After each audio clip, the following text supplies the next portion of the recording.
Sir Benz,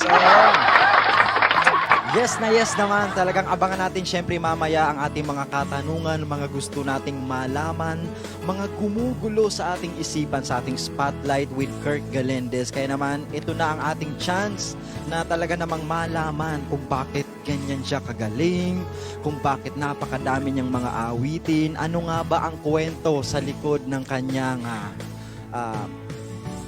blazer ngayon natin.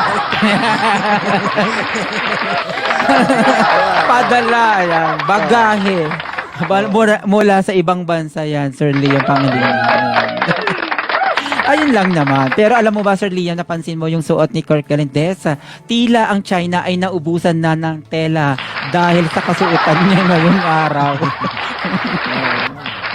Yun lang naman. Pero syempre, ayan, 38 million people in the house. Umpisa na natin, Sir Liam, ang pagbibigay ng magagandang awitin. Syempre, sa pangunguna ng ating co-founder, Queen Rene Merjoy, Shane Kirk, Enzo, Cyril Tope, and RJ Johnson.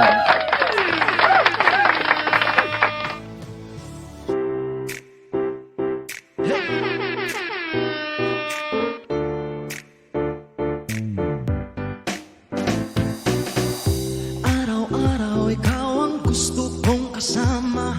Buhay ko'y kumpleto na tuwing nandito ka sa tabi ko, aking giliw. Di pa din ako makapaniwala na ang dati kong pangarap ay katotohanan na.